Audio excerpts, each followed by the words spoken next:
The world was a blur of cold, churning water and a colder, more distant shore. My lungs screamed, burning for a breath that would only fill them with the sea. My arms, heavy as lead, flailed weakly against the inevitable pull. And on the shore, standing as still as a statue, was my husband, Julian Vance. He watched me drown. Not with panic, not with horror, but with an expression of utter, bored contempt. The man who had loved me like I was his entire world for 23 years simply watched my world end. "Stop pretending to be pitiful, Isabella." His voice carried across the water, cold and sharp, cutting deeper than the icy Atlantic.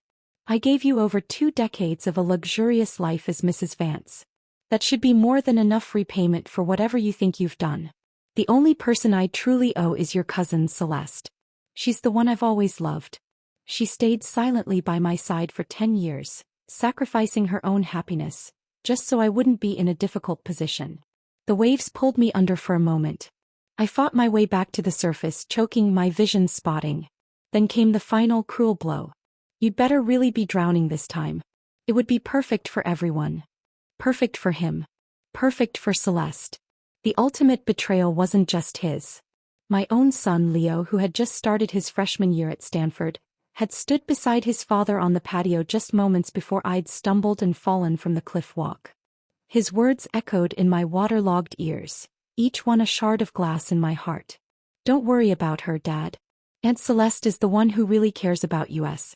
She's the one who's been managing the company's European division all these years. You should marry her. Mom would have given her blessing too." Blessing? I would have given my life for him. And I worked tirelessly for that family, for that company, for that man. I smoothed his rough edges, taught him the social graces he lacked as the illegitimate son of a banking magnate, and whispered the strategies that built his empire. For over 20 years I was the invisible scaffolding holding up his world. And in the end they were ready to throw my body to the fish. The fury was a final white-hot spark in my chest. I was so enraged I couldn't catch my breath. The water finally won, and my last conscious thought was not of love, but of a searing, all-consuming hatred. I died from suffocation, my eyes wide open. The sensation was not of an ending, but a violent rewinding. A blinding light, a soundless scream, and then silence. I opened my eyes. I was lying in my old 4-poster bed in my girlhood room. The morning sun streamed through the bay window, illuminating dancing dust motes. The familiar scent of my father's pipe tobacco and the roses from the garden below wafted in. It was serene. It was impossible. My heart hammered against my ribs. I sat bolt upright, my hands flying to my face, my chest. I was dry. I was breathing. I was young. A soft knock came at the door. "Bella? Sweetheart, are you awake?" It was my father's voice, warm and concerned. "Julian is here. He's downstairs with your mother and I. He says he needs to speak with us all. Together." A cold dread, colder than the ocean that killed me, washed over me. I knew this day. I had relived it in my dreams for years, a touchstone of my happiness. It was the day Julian Vance came to my home to propose. Scrambling out of bed, I pulled on a silk robe and crept to the top of the grand staircase. Peering down into the sunlit foyer, I saw them. My father, Alistair Croft, stood with his back straight, a kind but puzzled smile on his face. My mother, Eleanor, looked on with hopeful anticipation. And Julian. He looked so young. But the look he gave the room wasn't one of nervous love. It was full of impatience and a thinly veiled disgust, as if he were standing in a barn, not a mansion. Before my father could offer a greeting, Julian stepped forward, his voice cutting through the pleasantries. "Mr. Croft, Mrs. Croft," he began, his tone brisk, businesslike. "I appreciate you seeing me. But I'm here to correct a long-standing misunderstanding." My blood ran cold. This wasn't how it happened. "The one I love," he declared, his voice ringing with a conviction I now recognized as arrogance, "is Celeste. Please, grant me your blessing to marry her." In that moment, staring down at his proud, entitled face, I understood. The universe had given us both a second chance. But where mine was a gift, his was an opportunity to correct a perceived mistake. Julian had been reborn too. My father was trembling, pointing a shaking finger at Julian, too angry to speak. But Julian's eyes weren't on my outraged father. They were glued to Celeste, who stood just behind my parents in the doorway to the drawing room, having conveniently stopped by for breakfast. Case. I'd seen it before. In my last life, when I'd invited my poor orphaned cousin to live with us, Julian had looked at her the same way. Obsessed. Praised. Unhinged. Mr. Croft, I made the wrong choice before, Julian continued, his voice dripping with a newfound sense of destiny. Celeste is my true soulmate. My other half. He turned his head, finally casting a disdainful glance up the stairs toward me. Isabella is kind. But she is boring. Dull. Flavorless. I want to create a real business empire, a legend with a woman of vision and fire by my side. I want Celeste. He had the gall to smile. Besides, Celeste has been living in your house for years. She's practically like your daughter. This should be an easy transition. My father's chest rose and fell rapidly in fury. He reached for the antique phone on the hall table to call security, his face a thundercloud. But I stopped him. Wait. My voice, clear and steady, echoed in the high-ceilinged foyer. I walked down the stairs, each step measured and calm. My father looked at me stunned. Julian froze too, then curved his lips into a mocking smile. He must have thought I would beg him again like a lovesick fool, just as I had in the last life. He stepped closer, offering a condescending solution. Isabella, even though we can't be married, I see your distress. I can be generous. I'll hire you as my personal assistant. Name your salary. Anything you want. After all, you've been dedicated to me for so long. The air turned dead silent. My father's face went from red to a dark, livid purple. But I smiled. A cold, sharp smile that didn't reach my eyes. I gently moved my father's hand away from the phone and walked, step by step, toward Julian. I stopped in front of the face I had once loved for over 20 years, looked him straight in the eye and said calmly, a bastard son who had to climb his way up through marriage. I never respected that path before. I paused, the curve of my lips deepening into a smirk. Now I despise it. I saw Julian's face freeze in shock. The arrogant mask slipped, revealing pure, unadulterated confusion. This wasn't his script. Then I turned to my father. Dad, I don't want to dirty my eyes here any longer. I'm going upstairs to change. But I didn't go to my own room. I walked straight to Celeste's. A burning, urgent need filled me. I had to see her. I had to know. Had I been blind to her true nature from the very start? The door to her room was half closed. I could hear her inside, speaking in a hushed, excited voice on the phone. I got him, Maya. He said it right in front of everyone. He wants to marry me. Her tone was full of smug pride. Isabella? She's just a pretty clueless doll. What does she know about business?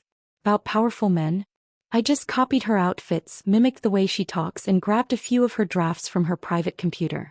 I tweaked them a bit, and Julian now thinks I'm some kind of genius soulmate, a business prodigy. I felt the floor tilt beneath me. I clutched the doorframe for support. She laughed, a light, tinkling sound that now sounded like shattering glass. He has no idea that every word he praises me for actually belongs to that dumb Isabella. Pa, just wait. Once I marry into the Vance family, the first thing I'll do is hand over the Croft family's company to my parents. It's the least they deserve after what they've been through. I froze where I stood. So that's how it was. My ideas, my work, my family's legacy, stolen by a thief and handed to my greedy aunt and uncle. Everything we had worked so hard for had become a cruel joke to an ungrateful traitor. While I was still reeling in shock, a hand shot out and grabbed my wrist tightly. I hadn't even noticed Julian following me upstairs. His face was twisted with rage and disgust. Isabella, I'm warning you, he hissed, his grip like a vice. Don't even think about hurting Celeste. He was convinced I had come to cause trouble for her. His eyes were full of contempt. Drop the jealousy. Celeste's talent is beyond anything you could ever comprehend. 3 days from now at the Ethelred Capital Venture Summit, she'll amaze everyone. You'd better accept reality and stop humiliating yourself. Julian was convinced that his second chance at life existed solely to correct his mistakes and embrace his true love. He truly believed his success in the last life had all come from Celeste, the mastermind behind it all.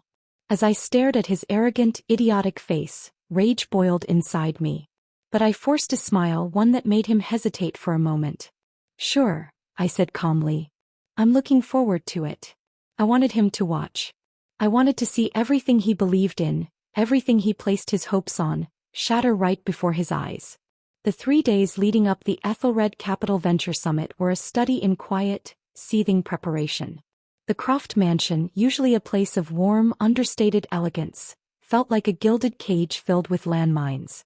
My father, Alistair, vacillated between volcanic rage and a deep, worried concern for my mental state. He'd find me sitting calmly in the library, reviewing financial reports from years ago, and his face would crumple. "Bella, my dear girl," he'd say, his voice rough with emotion. "You don't have to be strong for me. That creature, his betrayal." "It's not strength, Dad," I'd reply, looking up from a spreadsheet detailing the early growth of Croft Industries. "It's clarity. I see everything perfectly now." My mother, Eleanor, fluttered around me, bringing trays of tea and little sandwiches I didn't touch. Her sadness was a quiet, confused thing. She couldn't comprehend the venom in Julian's words or Celeste's duplicity. To her it was a tragic romance gone wrong. Celeste, for her part, played her role to perfection. She moved through the house with a mask of tragic guilt, her eyes perpetually red-rimmed as if she'd been crying. She tried to corner me, to offer tearful, convoluted apologies that were really just exercises in self-justification. "Oh, Isabella, I never meant for this to happen," she whispered outside my bedroom door one evening, her voice a masterclass in faux anguish. My heart, it overruled my head. Our connection was just too powerful to deny. "You must understand a love like this." I opened the door, cutting her off. She flinched, expecting a slap, a scream, tears. She was prepared to play the victim to my hysterical scorn. I merely looked at her, my expression blank. "You should get some rest, Celeste," I said, my voice flat. "You'll need to be sharp. Wouldn't want to forget your lines at the big show." Her face went slack with confusion, then tightened with a flicker of fear before she rearranged it into wounded dignity. "I don't know what you mean." "I'm sure you don't," I said and closed the door. I spent my time in the mansion's secure home office, accessed by a key only my father and I possessed. I wasn't just reviewing old files, I was excavating. My past life's knowledge was a treasure trove. I knew which projects would boom, which would bust, and the exact minute details of Julian's early business strategies I had devised. And I knew about the Codex. It was my magnum opus from my final year at university, a project so forward-thinking my professors had called it unrealistic. It was a comprehensive plan for an integrated digital platform that merged social connectivity with micro-investment opportunities. I'd shelved it, planning to refine it after I'd gained more real-world experience. Experience I'd never gotten because I'd thrown myself into building Julian's empire instead. In this new timeline I had updated it, refined it, and given it a new name, Solaris. And 3 weeks ago, long before Julian's dramatic proposal, I had quietly registered the intellectual property and submitted the executive summary to the Ethelred Capital Venture Summit's anonymous portal. It was my insurance policy. Now it was about to become my weapon. The night before the summit, my father found me in the office. "Bella," he said, his voice heavy. "You don't have to go tomorrow. We can avoid the spectacle. I can have my lawyers." "No," I said, shutting down the computer. "I have to be there. I need to see their faces." The Ethelred Capital Venture Summit was the social and financial event of the season. The venue was a cathedral of modern wealth, all gleaming chrome, glass walls, and impossible floral arrangements. The air hummed with the sound of money, ambition, and carefully modulated laughter. I walked in alone, my spine straight, wearing a simple, devastatingly elegant black gown that screamed of old money and quiet confidence. I instantly became the center of attention. Not because of who I was, but because of the scandalous story that had already spread through the elite circle like wildfire. The whispers were a palpable force. "There she is. Poor thing." "Poor? Please, she's humiliated. Her own cousin. Did you hear? Julian Vance called her boring and flavorless to her father's face." Well, he's not wrong. Celeste Stone is a revelation. A once-in-a-generation mind, they say. Of course he chose her. I ignored them all, accepting a flute of champagne from a passing waiter without seeing him. My eyes scanned the crowd, cold and assessing. And then I found them. Julian and Celeste were holding court near the center of the room. He looked triumphant, his arm possessively around her waist. She was preening, basking in the flattery of the sycophants who already sensed the shift in power and were aligning themselves with the new rising star. They noticed me. A hush fell over their little group. With a smirk, Julian led Celeste through the crowd, a king and queen approaching a peasant. "Isabella," Julian said, his voice dripping with condescending pity. "I'm surprised you came. I thought you'd have more pride." He gestured around the opulent room. "Do you see now? This is the world that belongs to me and Celeste. All you're good for is looking up at us from the audience." I took a slow sip of champagne. "Julian," I replied, my voice calm. "Have you ever heard of the term, killing with praise?" His smug smile faltered. "Still playing tough?" he scoffed, though his eyes narrowed. He was thrown. This wasn't the broken, pleading woman he'd expected. His eyes went cold as he pointed to the hem of Celeste's gown. "Since you're here, make yourself useful. Go fix her gown. It's trailing. Do that, and I'll consider you truly here to offer your blessings." He leaned in, his voice a venomous whisper. "When the summit's over and I'm in a good mood, maybe I'll let you join the company as a team leader. Consider it charity." It was a calculated, brutal humiliation. Celeste tugged gently at his arm, a troubled look plastered on her face. "Julian, don't be like that. Isabella is still family after all. I don't deserve such respect." Her words said one thing, but her body leaned forward ever so slightly, practically radiating anticipation at the thought of me, the woman she'd betrayed, kneeling at her feet. Watching their coordinated performance made my stomach churn. Just then the stage lights came up, saving me from a reply I might have regretted. The senior vice president of Ethelred Capital, a severe-looking woman named Dr. Evans, walked onto the stage. "Good evening, everyone," she began, her voice amplified through the hall. "Tonight we have a special highlight. Our guest of honor, the primary investor we are all here to impress, the mysterious Mr. K, has expressed great appreciation for one project in particular."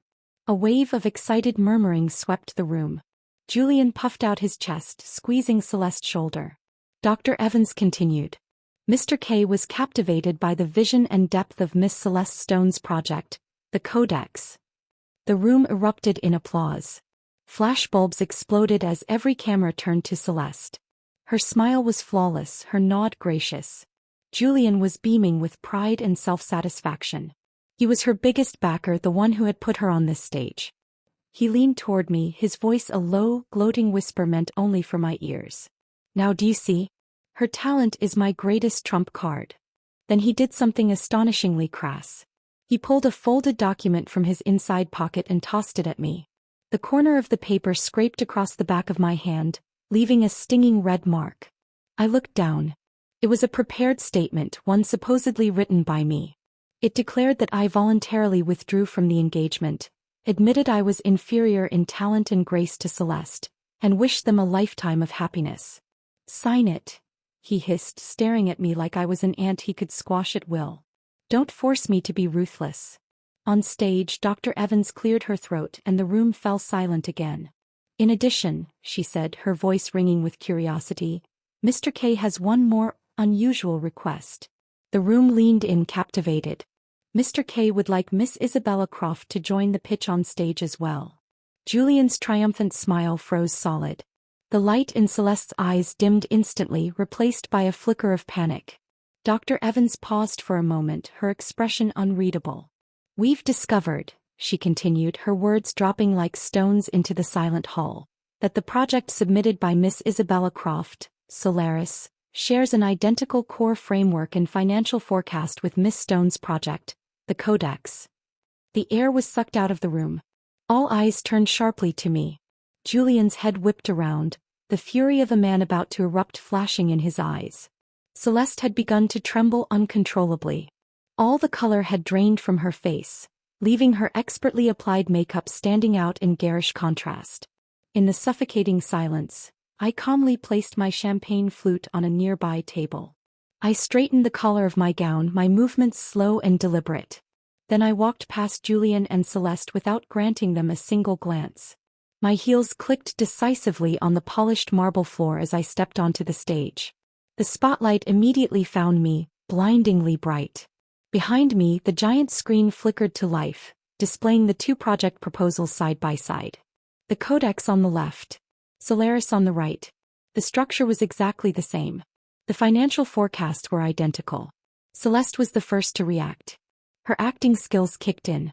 Her eyes filled with manufactured tears and her voice trembled with a convincing blend of hurt and shock. "Isabella," she gasped, addressing me as if I'd just stabbed her in the heart. "I know you've never really liked me, but why? Why would you steal the work I poured my heart and soul into?" In one short, masterful sentence she had painted me as the jealous, despicable fraud. Julian sprang into action, playing the role of the outraged protector.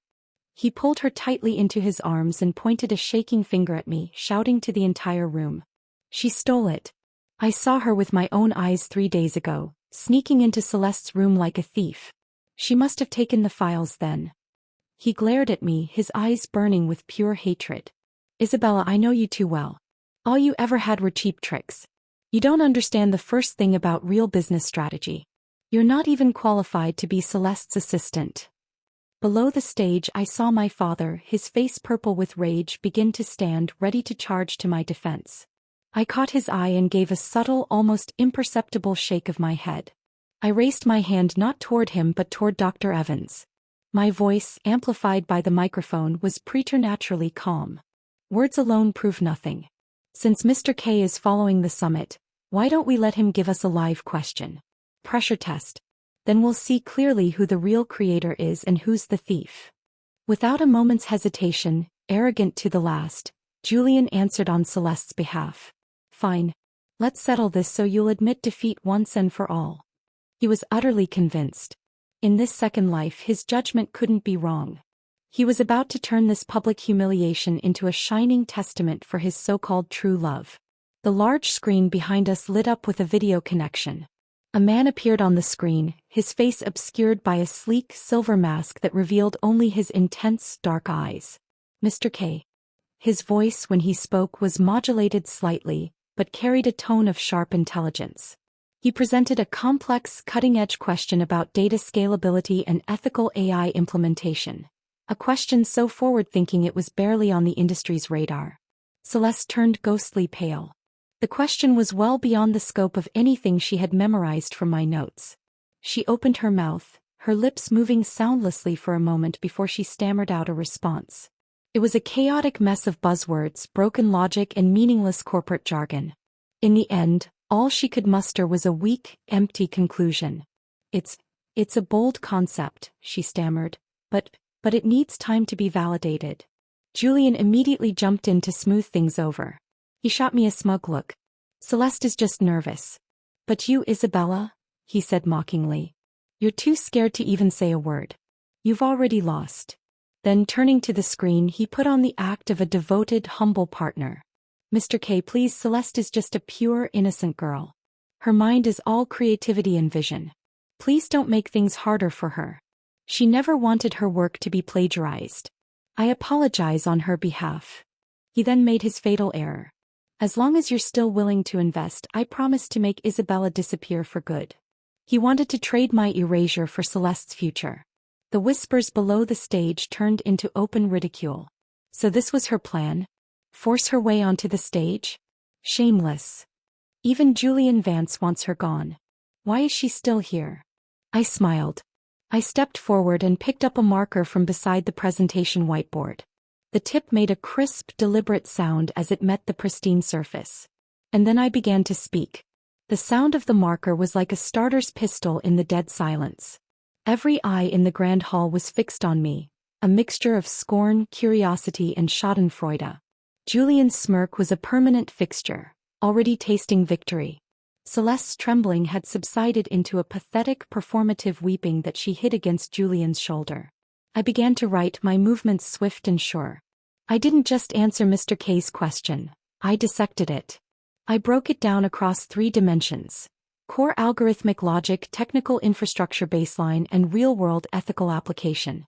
Layer by layer I peeled it back, my voice clear and steady, devoid of nerves, filled only with a cold, certain authority.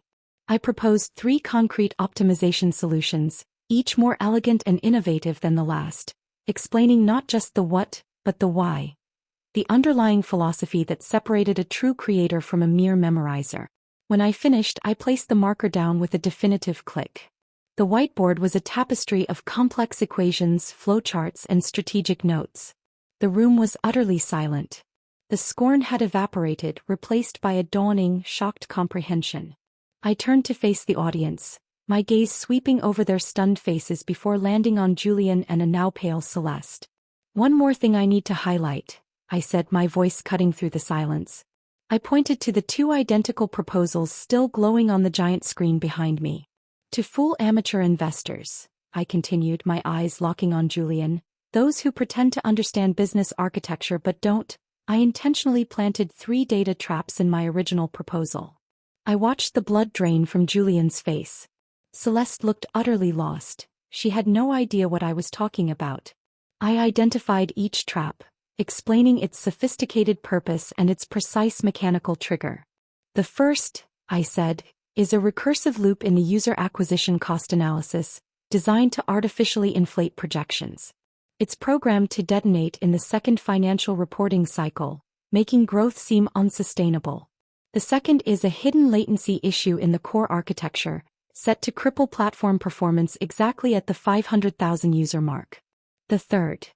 I detailed the third trap, a beautifully complex piece of strategic misdirection that would funnel capital into a black hole of useless features.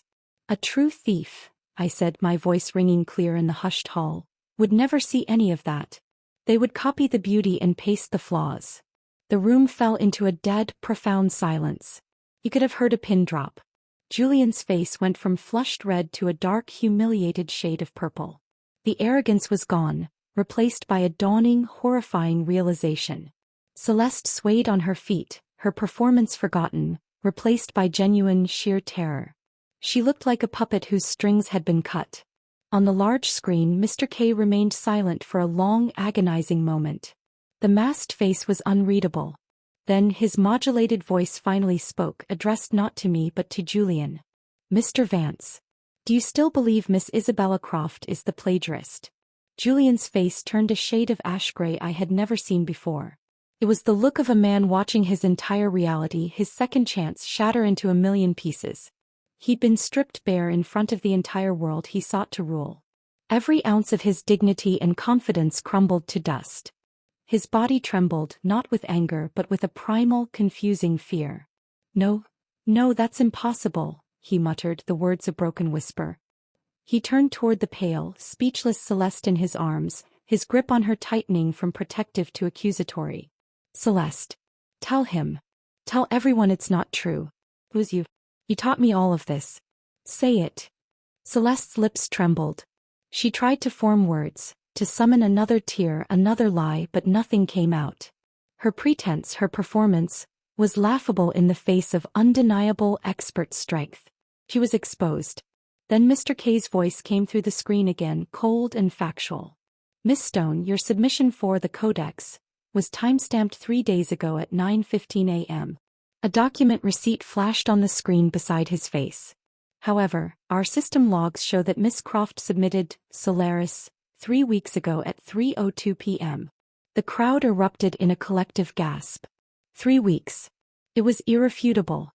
That, Mr. K stated, the single word dripping with finality, would be more than enough time for someone with intent to make a perfect copy of an original project.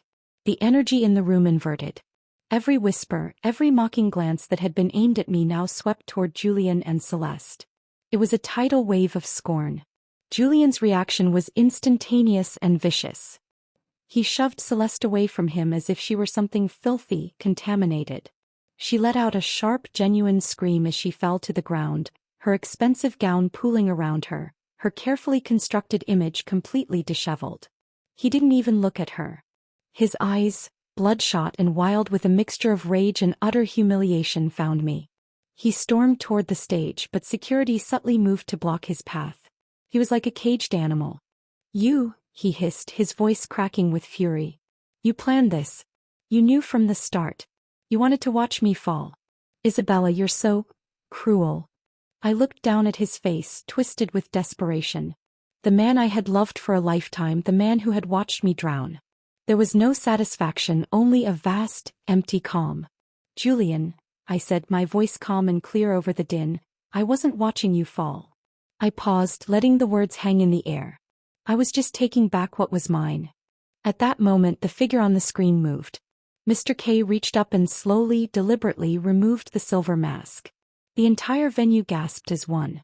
A collective intake of breath. The face revealed was not that of a stranger.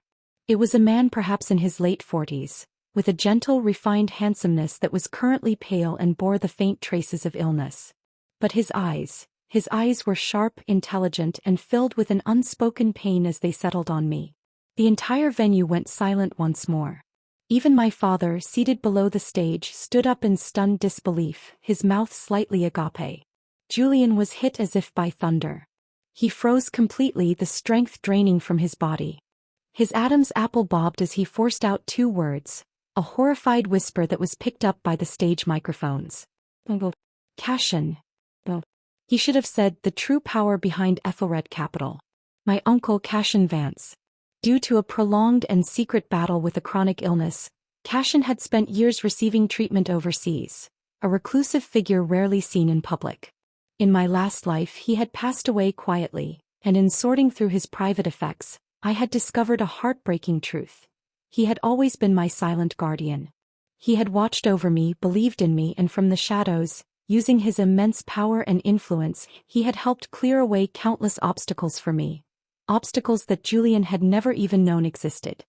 He had been the invisible hand that had often steadied Julian's shaky empire, all for my sake. Now his eyes, so like Julian's yet so profoundly different, were filled with a deep regret. Isabella, he said, his real voice softer than the modulated one but no less powerful. I'm sorry. Your uncle came back too late. The moment he spoke, the crowd erupted again, this time in a frenzy of reassessment. His niece. Cashin Vance's niece? The dynamic in the room shifted irrevocably. Then, addressing the stunned audience, he made his announcement. From today onward, Cashin declared, his voice gaining strength, Ethelred Capital will invest fully in Miss Isabella Croft's Solaris project. He paused, letting the weight of that statement sink in. It was a death sentence for any competing project, especially a stolen one. He wasn't finished. And, he continued, I will transfer 30% of my personal shares in Ethelred Capital unconditionally to my niece, Isabella.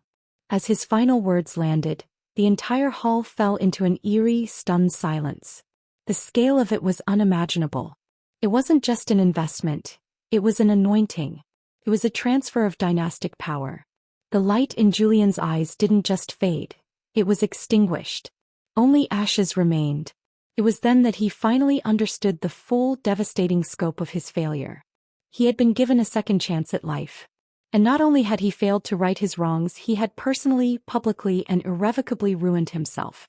He had bet on the wrong woman and insulted the right one in front of the one man who truly held all the power. The murmurs began again, now laced with a new kind of venom directed at him. What an idiot. He backed a fraud and ended up offending Cashin Vance's actual heir. He had the golden goose and he strangled it for a cut-rate copy. The summit ended not with a bang, but with a whirlwind of frantic social recalibration.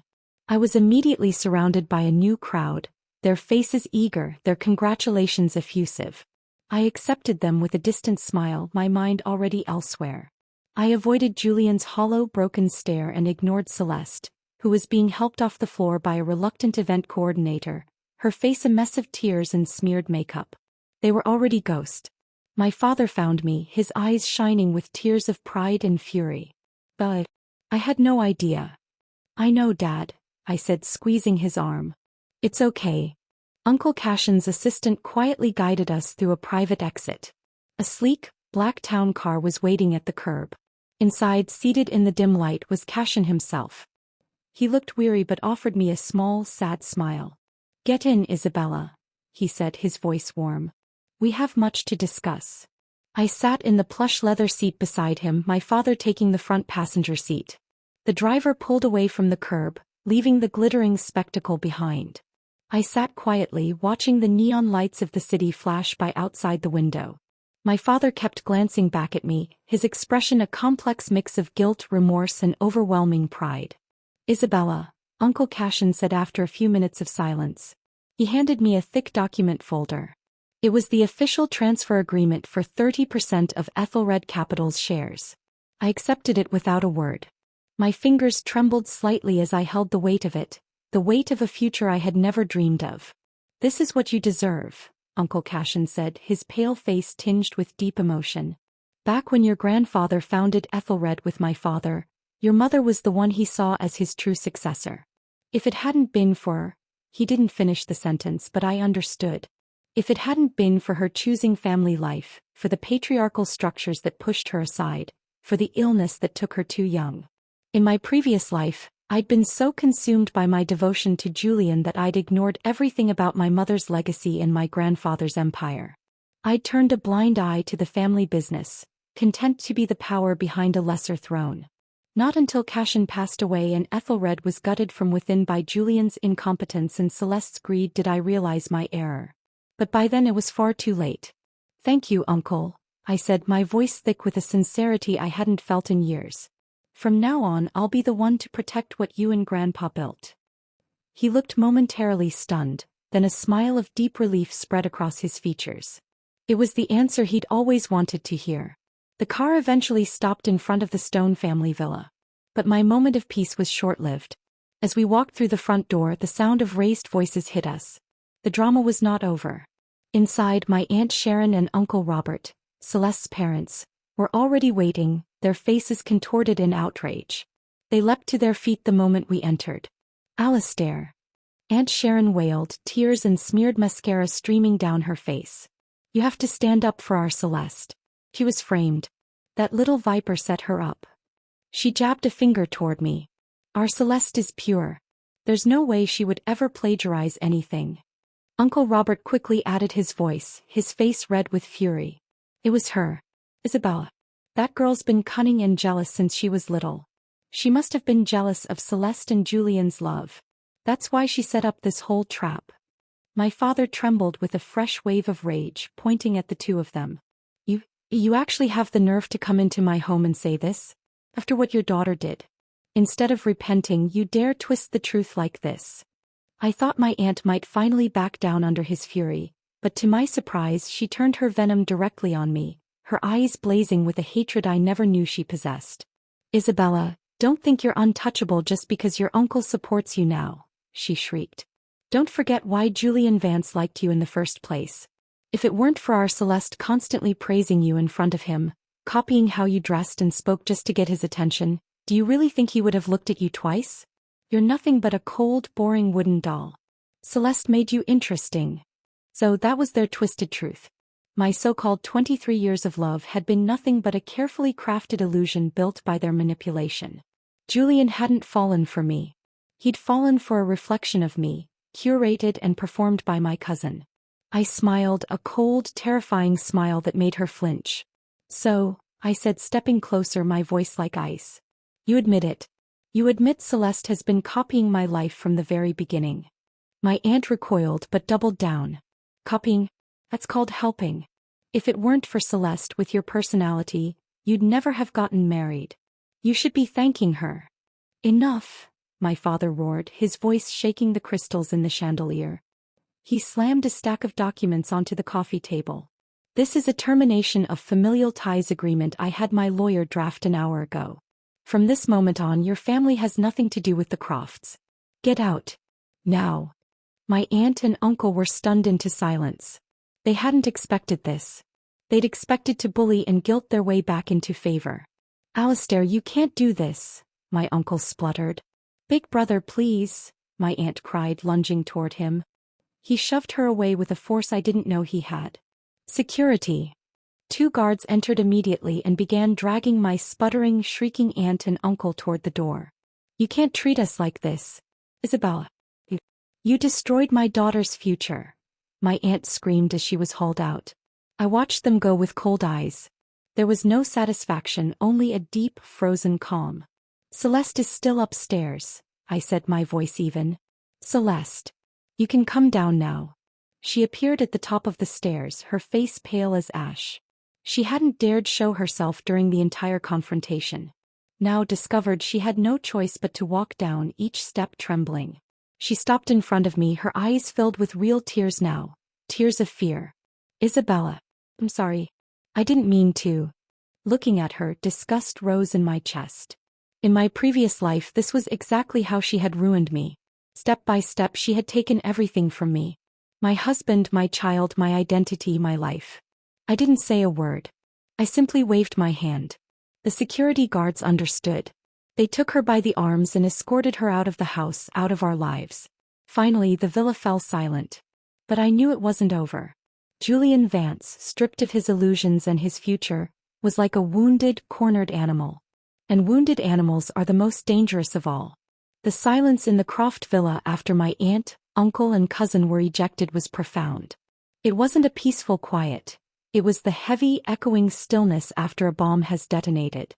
The elegant furniture, the family portraits, the very air, everything felt charged with the aftermath of betrayal and expulsion. My father sank into his worn leather armchair by the fireplace, looking every one of his 65 years and then some. The fury that had sustained him was gone, replaced by a deep, weary grief. My own brother, he murmured, staring into the cold ashes. His wife, my niece. How did it come to this, Bella? I didn't have an answer that would comfort him. The truth, that greed and envy had festered for decades under our roof, was too cruel to voice. Instead, I went to the kitchen, brewed a pot of his favorite Earl Grey and brought it to him. The familiar, comforting ritual seemed to ground him. Uncle Cashin observed it all from the doorway, his expression unreadable but his eyes missing nothing. The ride home had been brief, our conversation minimal. The weight of the share transfer documents in my bag felt like a lodestone, pulling me toward a future I was only beginning to comprehend. Alistair, Cashin said softly, moving to sit opposite my father. Some branches of a family tree are rotten. To save the tree you must prune them. It's a painful necessity. My father nodded slowly, accepting the cup I handed him. I know, Cashin. It's just the waste of it all. It's not a waste, I said, my voice firm. It's a reclaiming. The next few days were a whirlwind of controlled chaos. I moved out of my childhood bedroom and into the corporate suite at the top of the Croft Industries headquarters. It had been my mother's office, preserved by my father as a shrine. Now it became my war room. The first thing I did was have her large antique mahogany desk cleaned and polished.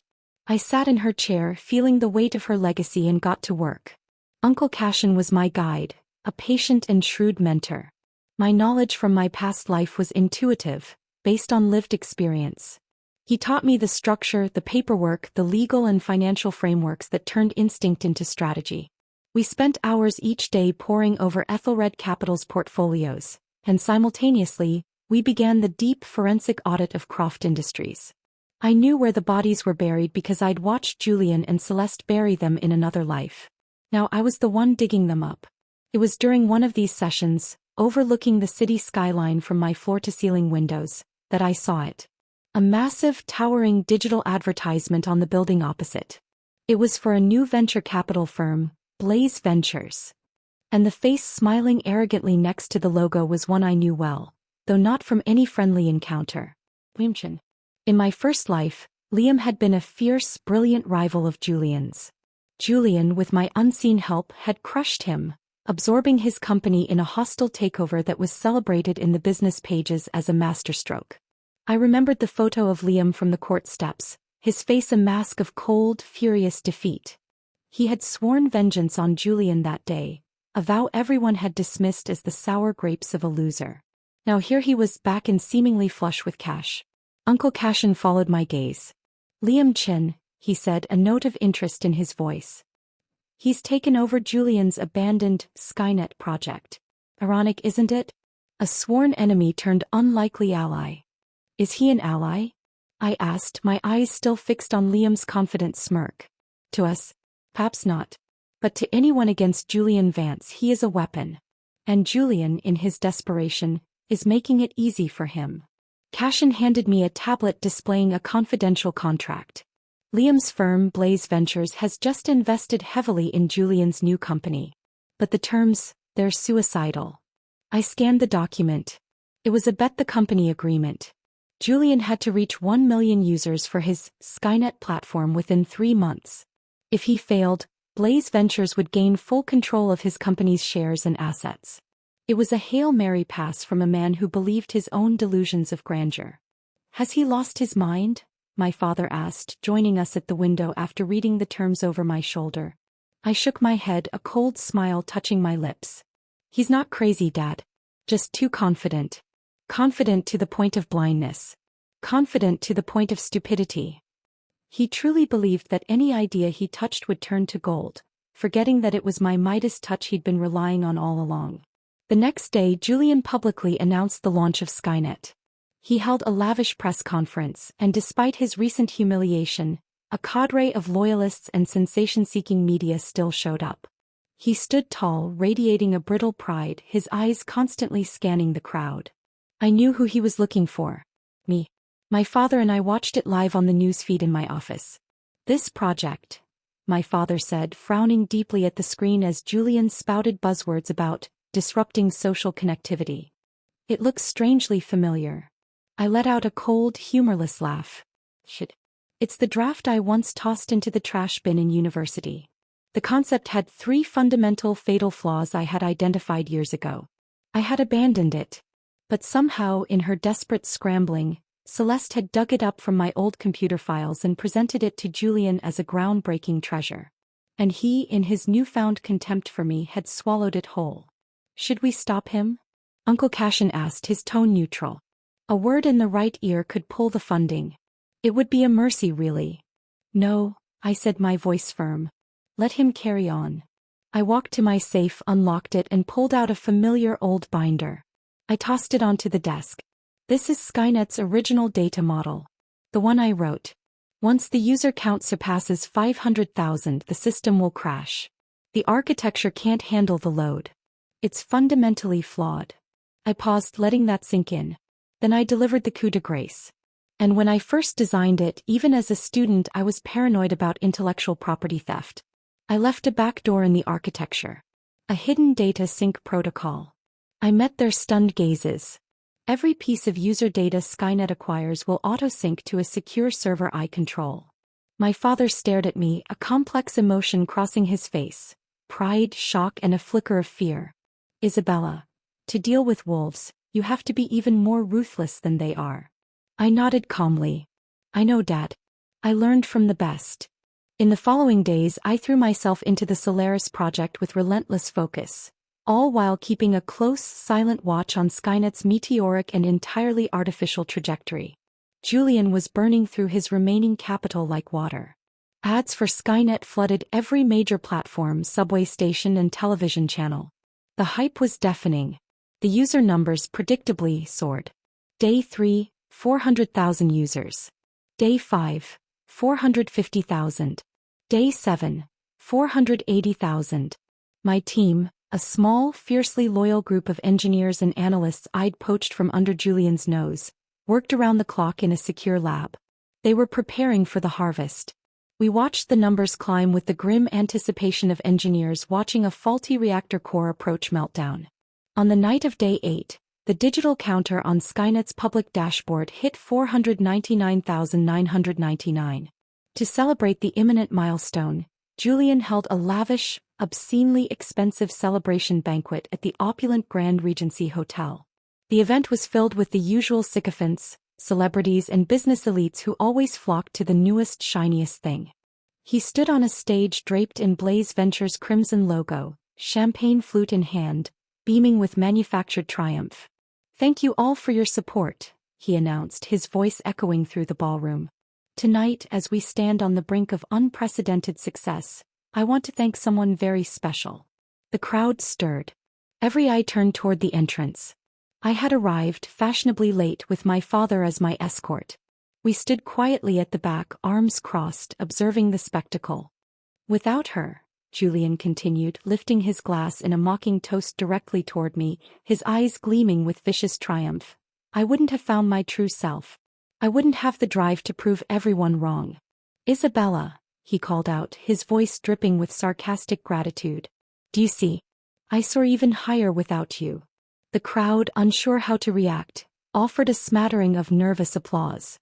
Clutching his arm, looking visibly worn and thin but with eyes shining with desperate pride, was Celeste. She was back by his side, having apparently been forgiven her public disgrace. Their shared humiliation had only bonded them tighter in their delusion. I simply raised my own glass of sparkling water with a calm, enigmatic smile. Inside I was silently counting down. 3, 2, 1. The number on the giant digital screen behind Julian changed. For 99,998. For 99,999. 500,000. A cheer started to rise from the crowd. It died in their throats. At the exact moment the counter ticked over to 500,000, a singular notification sound rang out. Then another. And another. Every phone in the room buzzed and chirped in a chaotic symphony. The Skynet app on every single device instantly blacked out. Force closed.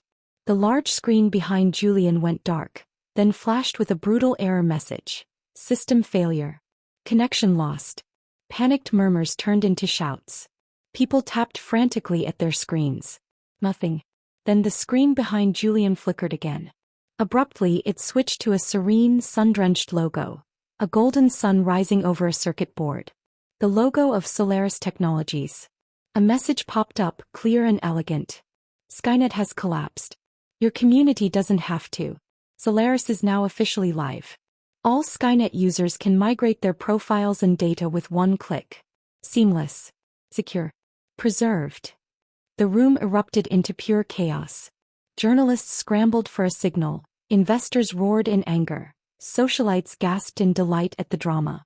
Julian stood frozen on stage, his face a grotesque mask of disbelief. The reality of his failure, so public, so absolute, crashed down on him. He screamed a raw, animal sound of rage and slammed his champagne flute to the floor. Shards flew in all directions. "Isabella!" he roared, his voice breaking. He charged off the stage through the crowd toward me, his eyes wild with murderous intent. Security guards materialized, blocking his path, holding back the thrashing, furious animal he had become. "What did you do?" he screamed, spittle flying from his lips. "You witch! What did you do?" I stood up, perfectly calm. I smoothed my gown and walked calmly through the parted crowd toward the center of the stage. I took the microphone from its stand. The room fell silent again, everyone leaning in to hear. "Ladies and gentlemen," I said, my voice clear, calm and unwavering, amplified through the ballroom. "My apologies for the interruption to your evening. I'm Isabella Croft, CEO of Solaris Technologies." I allowed a small, polite smile. "I'd like to thank Mr. Vance for providing such an effective and extensive early-stage marketing campaign for our new platform." A wave of nervous laughter swept the room. Julian had stopped struggling, simply staring at me in hollow-eyed shock. "Just now," I continued, my gaze sweeping the audience before landing squarely on his broken form, "Mr. Vance said that without me he would soar even higher." I tilted my head slightly, my smile turning icy. "But he forgot one thing." I paused, letting the silence build. "A person without wings," I said, my voice dropping to a deadly quiet murmur that everyone strained to hear, "will never fly." The collapse of the Skynet project triggered a chain reaction faster than even I had anticipated. Liam Chin at Blaze Ventures, smelling blood in the water, moved with brutal efficiency. He immediately activated the bet-on clause, publicly demanding Julian repay 3 times the initial investment amount, a sum I knew was mathematically impossible for Julian to lay his hands on. Otherwise, Blaze would forcibly acquire his company's carcass. The news channels flashed with the story. The once celebrated rising star underdog Julian Vance was now neck-deep in a very public financial crisis. Blaze Ventures officially announced they would pursue all available legal avenues. Multiple properties under Julian's name were frozen by the courts. I sat in my office, the city lights twinkling below, watching the financial news notifications flash across my screen. A faint, cold smile played on my lips. It was a satisfying sight, but it was only the beginning. This was just the mopping up of a minor nuisance. Julian was a symptom, not the disease. The disease was the entire Vance empire, and I was just preparing the antibiotic. "Miss Croft," my assistant's voice came hesitantly over the intercom. "He's here again. It's his 7th visit today." "Julian." "Of course. Tell him I'm not available," I said calmly, not looking up from the merger and acquisition report I was reading. To me now, the man I had once been obsessed with for over 20 years was no more than a stranger passing by. A noisy, irritating stranger. Suddenly, a commotion erupted from the plaza below my window.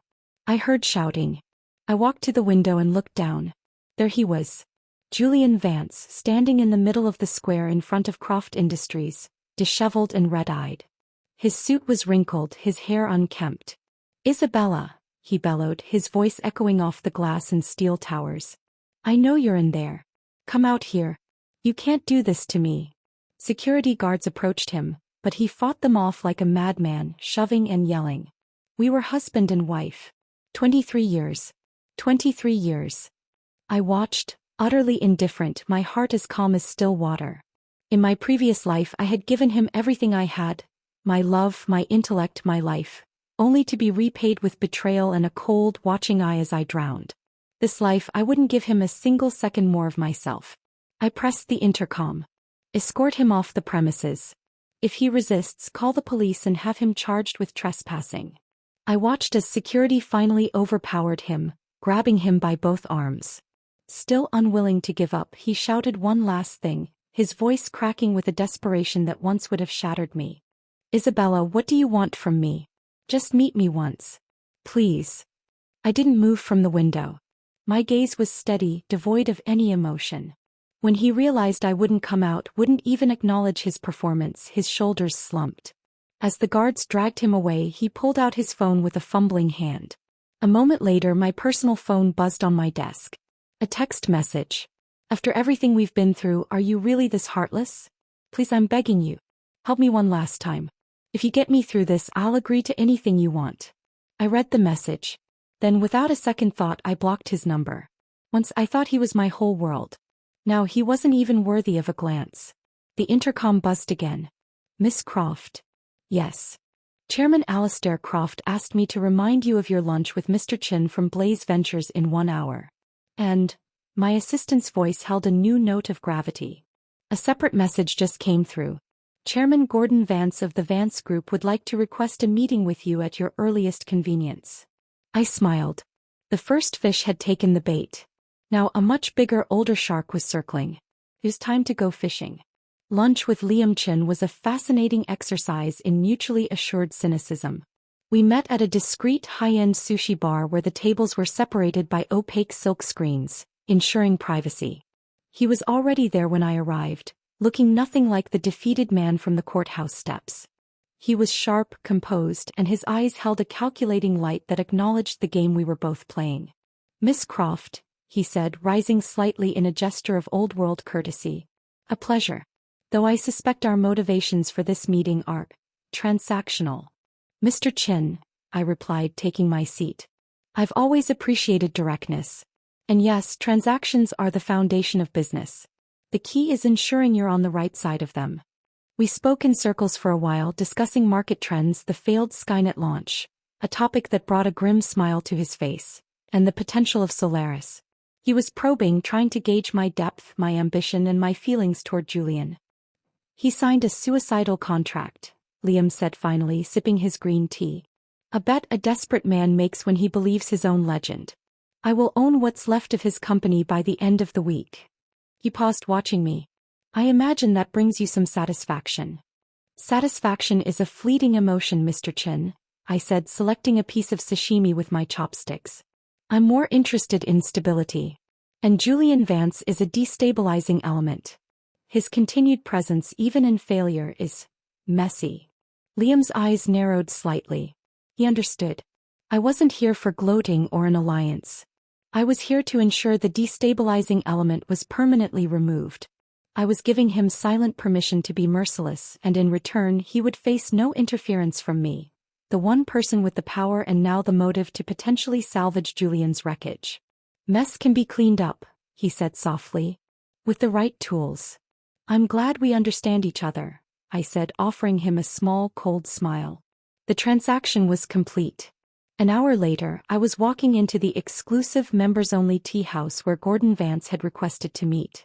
The air was thick with the scent of aged pure and quiet power. Gordon, Julian's father and the reigning patriarch of the Vance Empire, sat in the seat of honor in a private room, presiding over a traditional tea ceremony with the practiced ease of a man who had spent a lifetime mastering rituals of control. He didn't stand when I entered. He merely finished pouring a cup of steaming amber liquid and gestured for me to sit opposite him. "Isabella," he said, his voice a low, gravelly rumble. He cut to the chase with the efficiency of a guillotine. "I won't insult your intelligence by pretending this is a social call. I know that my idiot son wronged you. Profoundly. And I know that everything you've done these past few weeks has been aimed squarely at him." I sat back straight and accepted the teacup. I said nothing, simply waited for him to continue. He was testing the waters, trying to frame this as a shared problem we could solve together. "I'll give you the chance to destroy him," Gordon said, leaning forward, his voice lowered to a conspiratorial whisper. "I'll help you. I'll help you take down his company, see him ruined, ensure he's kicked out of the Vance family for good. He's an embarrassment. A liability." He waved a dismissive hand. "In return, you'll merge your Solaris platform with the Vance Group. A partnership. You get your vengeance and a seat at a very powerful table." He thought I was a woman blinded by hatred, motivated solely by a spurned lover's revenge. He believed I would be so eager to see Julian crushed that I'd gladly hand over my birthright to the very dynasty that had created him. He was offering me a gilded cage, just a different one. I took a slow sip of the tea. It was bitter and complex. I placed the cup down with a quiet click that sounded unnaturally loud in the silent room. "Chairman Vance," I said, looking up and meeting his cold, shrewd eyes. "It seems you're mistaken about one thing." His eyebrow twitched almost imperceptibly. "Oh. I'm not here to destroy him." I let the words hang in the air for a moment, watching his confusion grow. "I'm here to devour him." I leaned forward slightly, my voice dropping to match his, but devoid of any conspiratorial warmth. It was flat, cold, factual. Not just his company, but the Vance Group as well. Gordon's hand trembled. The teacup he was holding clattered against the saucer, nearly spilling the expensive tea. His pupils constricted, his face turning a ghostly pale beneath his tan. For the first time I saw a crack in the formidable facade. "What did you say?" he whispered, the words barely audible. In response, I opened my leather portfolio and slid a single file folder across the polished lacquer table toward him. I didn't say a word. Hesitantly, his eyes never leaving mine, he opened the folder. Inside were detailed records, printouts, spreadsheets, and copies of bank transfers. 3 years of financial irregularities within the Vance Group. Backdoor dealings among his most trusted executives. Evidence of illicit offshore operations between him and several compliant board members. It was a roadmap of corruption, and every path led back to him. "Chairman Vance," I said quietly as he stared at the damning evidence. "You're getting older." I let the implied weakness of age hang in the air. "Maybe it's time you retired. Enjoy your remaining years. Travel. Spend time with your other son." The mention of Gavin, his legitimate heir from his first marriage, the son he considered weak and too soft for business, was a deliberate needle. Gordon's face went from pale to red, finally swelling into an ugly, bruised shade of purple. He slammed his hand on the table, sending tea splashing everywhere. A few hot drops landed on the sleeve of my white blouse. I didn't bother to wipe them off. I let the stains spread. "You dare threaten me?" he hissed, his composure shattered. "This isn't a threat," I replied, leaning forward slightly, my voice dangerously calm. "It's a negotiation. You have 2 choices." I held up one finger. "First, you call an emergency board meeting next week. You announce your voluntary retirement due to health reasons. You transfer all your controlling shares to me. In return, everything in this folder," I tapped it with a manicured nail, "stays locked away in a vault. Your family name keeps the last shred of dignity it has left." I paused, letting the offer sink into his rage. Then I held up a second finger, my eyes turning to ice. "Second, I go public with all of this tomorrow morning. The Vance Group, your leaky, battered ship, sinks straight to the bottom of the ocean. Do you really think all the shareholders you've cheated and all the rivals you've crushed and offended over the years will let you and your precious son Gavin off the hook? He'll be torn apart. Your legacy will be a footnote of scandal." Gordon Vance stared at me, a vein pulsing violently at his temple. He had never, in all his years of cutthroat business, Imagined that the once docile quiet girl who'd sat politely at family dinners could have investigated his empire so thoroughly. He didn't know that in my past life, in my desperate attempt to help Julian win his father's approval, I had studied the Vance group inside and out. I knew every department, every hidden ledger, every executive's weakness. I knew their dirty accounts, their vulnerabilities, their sins. What I had once gathered as weapons for Julian to use, I was now turning against the heart of the beast itself. After a long, suffocating silence, Gordon slumped back in his chair. The fight drained out of him, leaving behind a tired old man. His voice was hoarse, defeated. I need time to think. I'll give you 24 hours, I said, standing up and gathering my things. I expect your signed agreement delivered to my office by 10 a.m. tomorrow. Don't be late. I turned and walked out, leaving him sitting amidst the ruins of his own arrogance. The sunlight outside was sharp and clarifying. Uncle Cashin was waiting in the car, idling at the curb. He rolled down the window, his face etched with concern. "Emily?" he asked, using the family name he preferred. "Gordon Vance is an old lion. He's dangerous. Isn't pushing him this hard too risky?" I got into the car, the adrenaline finally starting to recede, leaving a cold certainty in its wake. "Uncle, people like him," I said, accepting the bottle of water he offered. "You can't give them a second to regroup. What he fears most isn't losing the company.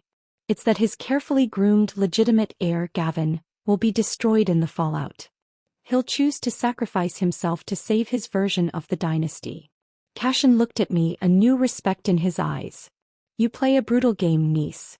"I learned the rules from the best players in the city," I replied, looking out at the passing skyline. "I just decided to stop losing." Sure enough, the next morning at 9:58 a.m., a courier arrived at my office. The envelope contained no letter, no plea, no threat.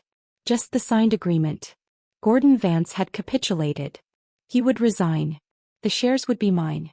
At that very moment, Julian was still completely in the dark, scrambling through the wreckage of his own life. He had pulled every string he could and finally, desperately, learned from my father's sympathetic but tight-lipped butler that I would be visiting my mother's grave that afternoon. It was drizzling softly in the cemetery, a fine misty rain that coated everything in a sheen of silver. I stood before the elegant marble headstone, the bouquet of white chrysanthemums in my hands seeming brighter against the gray day. "Hi, Mom," I whispered, arranging the flowers. "I came to see you. Don't worry. Your daughter is doing just fine now. No one will hurt me again. I promise." I heard the footsteps behind me on the wet gravel path. I didn't need to turn. I knew the sound of his walk, the weight of his presence even now. Julian stood a few feet away, holding a black umbrella. He looked like a ghost. The proud, arrogant man was gone, replaced by a gaunt, hollowed-out shell. The rain had plastered his hair to his forehead and soaked the shoulders of his cheap suit, a suit he doubtless had to buy off the rack now that his accounts were frozen. He just stood there silently, watching me, his eyes red-rimmed and desperate. "Isabella," he called out, his voice hoarse and trembling. I ignored him, continuing to gently wipe the rain from my mother's photograph with my handkerchief. In the picture she smiled her gentle, knowing smile. He took a hesitant step forward, stopping at the spot where he used to place flowers during our yearly visits. His voice cracked. "I know I was wrong. I didn't look at him. I shouldn't have believed Celeste's lies. I shouldn't have treated you that way." He took a ragged breath. "I thought coming back to life was a gift. Second chance to fix everything. But now I realize, the biggest mistake I ever made was losing you." As he spoke, his eyes welled up, mixing with the rain on his face. "When you exposed those data traps at the summit, that's when I should have known. But I couldn't accept it. I didn't want to admit I was wrong. I didn't want to admit that I got a second life and still ended up a complete fool." He was crying now, tears streaming down his cheeks openly. "After Skynet collapsed, I locked myself in my office for 3 days and 3 nights. I replayed every moment of our past. And that's when I saw it. Every decision I once thought was mine, every success I claimed, you were always there. Behind the scenes. Without you, I was nothing. I am nothing." The raw confession hung in the damp air. He had finally dropped every last shred of pride and illusion. In front of me he had nothing left but the ugly, pathetic truth. "Isabella," he pleaded, his voice breaking. Help me one more time. Just once more. For the sake of the 23 years we shared. If you help me, I'll cut all ties with Celeste immediately. I'll give up everything. I just want you back. His knees buckled. He fell to the muddy ground in front of my mother's grave, splashing dirty water onto the stone. Isabella, I beg you. If not for me, then for our son. For Leo. He wasn't even born yet, and you still had the nerve to bring him up? The same son who, when I was drowning, urged you to marry Celeste faster? A cold fury, colder than the grave we stood beside, settled in my bones. I turned around slowly and looked down at him, sprawled in the mud. Julian, I said, my voice low and steady. Do you know what I was thinking about when I was drowning in my last life? He looked up, his eyes wide, pleading. It wasn't the 23 years we spent together. It wasn't love. I was thinking about the path I carved out for you with my blood, sweat, and everything I had. A golden path. And in the end, you and Celeste pissed on it like a pair of stray dogs. I took a step closer. I died with my eyes wide open. His body froze completely. He stared at me in utter, horrified disbelief. The plea died on his lips. I smiled then, a terrible cold smile. So tell me, how could I possibly help you again? I leaned in slightly. The only thing I'll do is take back what's mine. Personally. Including everything you thought was yours. And for that, I added, the smirk returning, I have to thank your father for his cooperation. Julian looked like he'd been struck by lightning. What did you say? I said, I continued, my voice calm and merciless, while you were too busy growling at my feet, your father was signing over all his shares in the Vance Group to me. This morning. His pupils dilated with shock. I wasn't done. Oh, and Liam Chin from Blaze Ventures? I delivered the final blow. He sold me all the debt he held in your company. So Mr. Vance, legally speaking, I let the title hang in the air, laced with irony. I'm your new boss. All the color drained from his face. His lips trembled, but no sound came out. The flicker of hope and regret in his eyes crumbled into utter, lifeless despair. The scale of his loss was finally, fully comprehended. He had lost everything to the woman he'd betrayed, and his own father had handed her the keys. I pulled a document from inside my coat and threw it at his chest. It hit him and fell into the mud. Here's your termination notice. Out of respect for the decent material life you once provided me over those 23 years, I'll give you a severance package. A small one.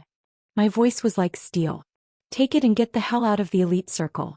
Don't ever show up in front of me again. The paper began to soak up the muddy water, the ink blurring into illegibility. Julian raised his head. Rain and tears and mud mixed together on his face in a pitiful mess. He looked at me, his lips forming the same broken question over and over. Why? Why did it end like this? Why? Because you never loved me, I said flatly. You loved the idea of me you built in your head. Because you never recognized my value. You brought this on yourself. I looked at him, completely broken in the mud, and felt nothing. No anger, no pity, no sorrow. He was already a relic of a past life. I opened my umbrella and turned to walk toward the cemetery exit. After a few steps I paused. I didn't look back. My voice was quiet, detached, and final. Oh, and one more thing I forgot to mention. I let the silence stretch. The person you hate most, your brother Gavin Vance, is now my deputy CEO. The Vance Group will be co-managed by the two of us going forward. I could feel his shock like a physical force hitting my back. You're the one who threw everything away, Julian. Not me. I didn't wait for a response. I walked on. Behind me, I heard a raw, anguished scream tear through the damp air, a sound of utter desolation. But the wind carried it away and it never reached me. The scream faded behind me, swallowed by the mist and the rows of silent headstones. It was the sound of a chapter closing definitively and forever. I didn't look back. The man weeping in the mud was no longer my husband, my tormentor, or even my problem. He was a ghost, and I had stopped believing in ghosts. The drive back to the city was silent. Uncle Cashin, who had been waiting discreetly at the cemetery gates, didn't press me for details. He simply handed me a thermos of hot tea. The warmth seeped into my hands, a small anchor in the surreal calm that had settled over me. Gavin Vance is waiting in your office, Cashin said quietly as the city skyline emerged through the rain. He arrived 10 minutes ago. He seems nervous. Good, I replied, my voice even. He should be. Gavin Vance was the opposite of Julian in almost every way.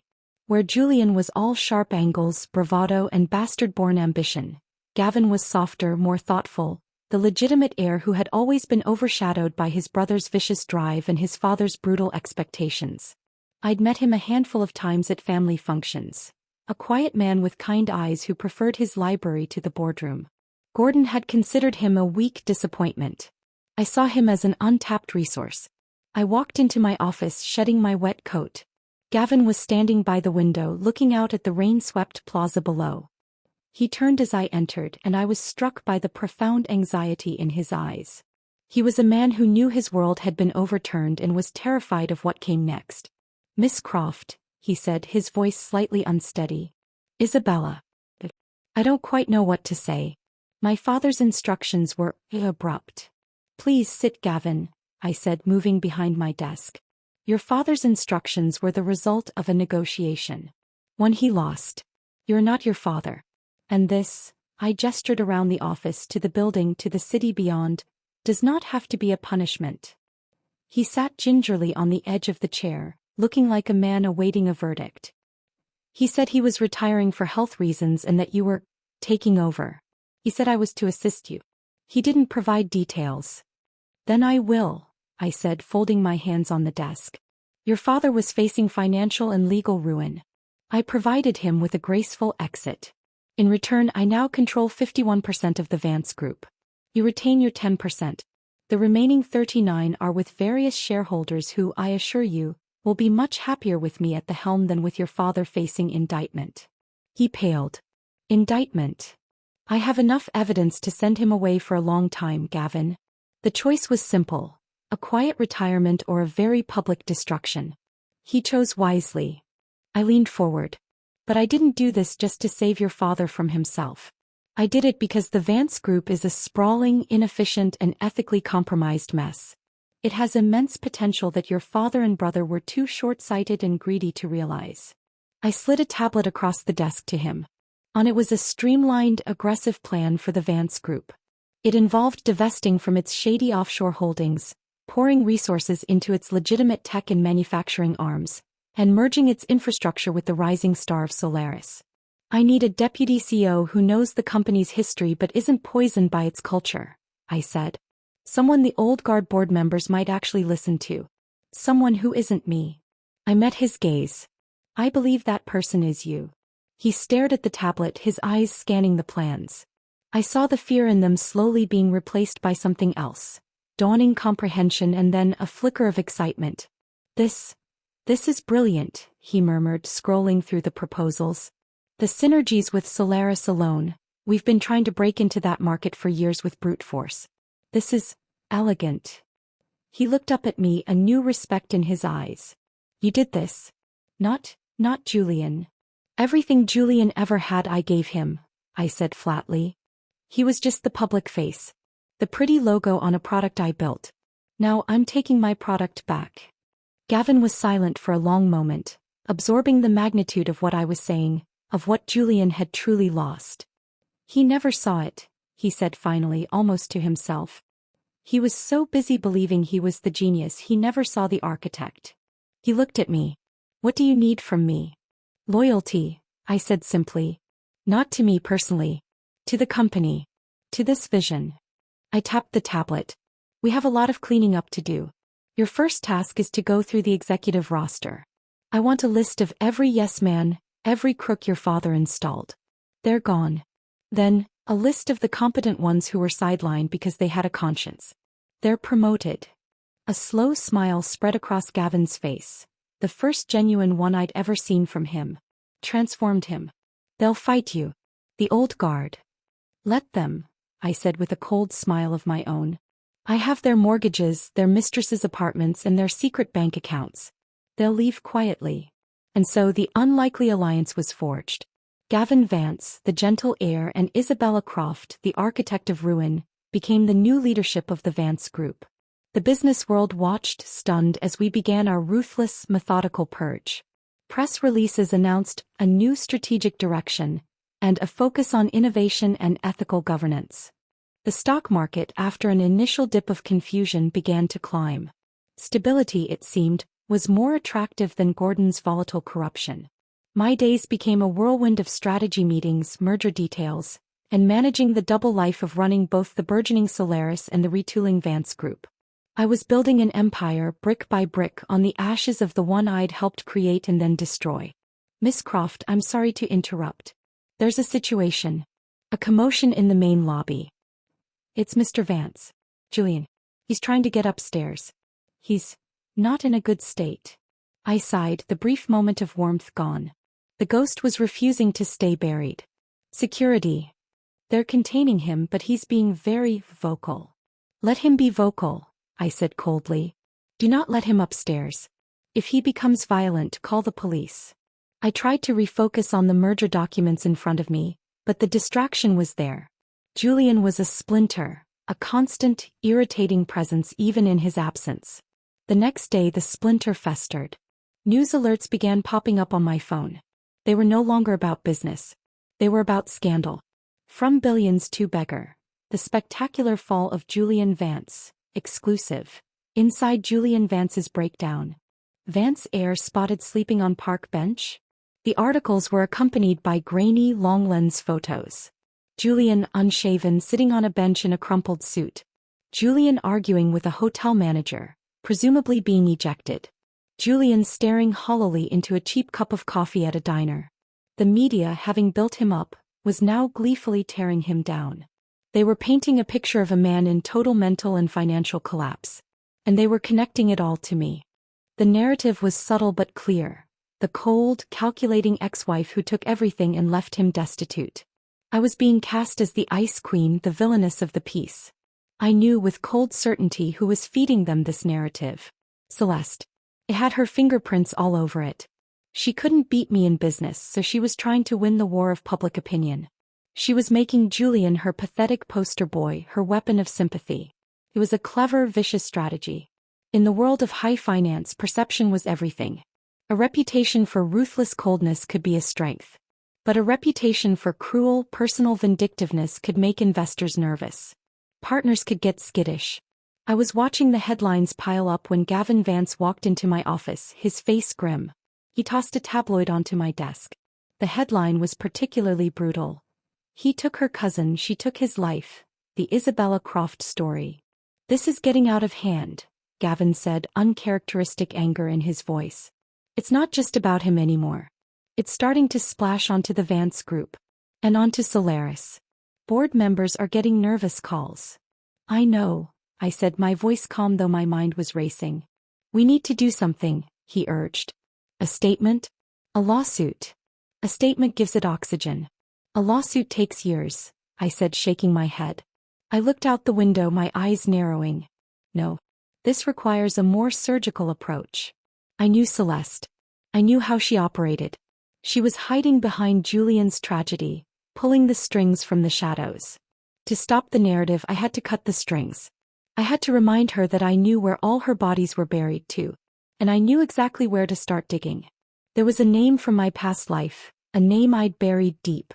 A disgraced private investigator that Julian had used for his dirtiest jobs, a man named Silas Crow. Julian had thrown him to the wolves to save himself from a scandal years ago. Silas would be holding a grudge.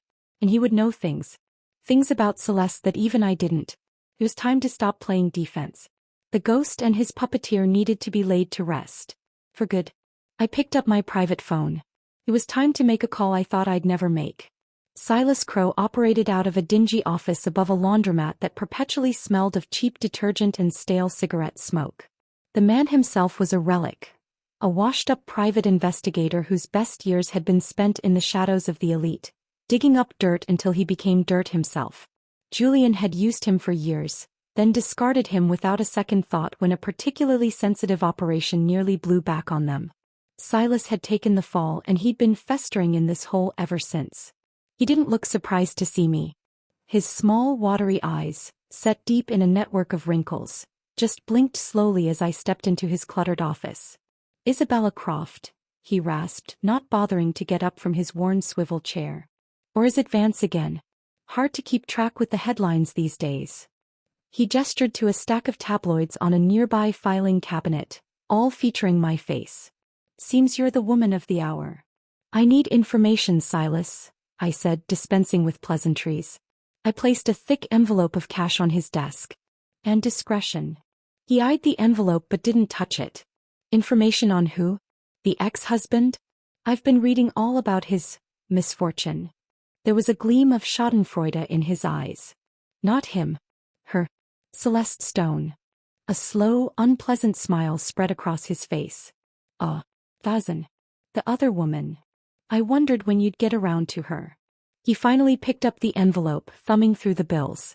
Julian had me look into her, you know. Years ago when he first got infatuated. Wanted to make sure his new toy was clean. He snorted. She wasn't.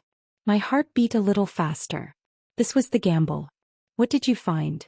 More than Julian wanted to know, Silas said, leaning back, the chair groaning in protest. He paid me a bonus to bury it deep. Said it complicated the narrative. He shook his head with a cynical laugh. The man loved a good story even if it was a lie. He opened a rusting filing cabinet, his movements slow and deliberate, and pulled out a thin, dusty folder. He blew on it, sending a cloud of dust motes dancing in the stale air. Celeste Stone, he began, opening the folder.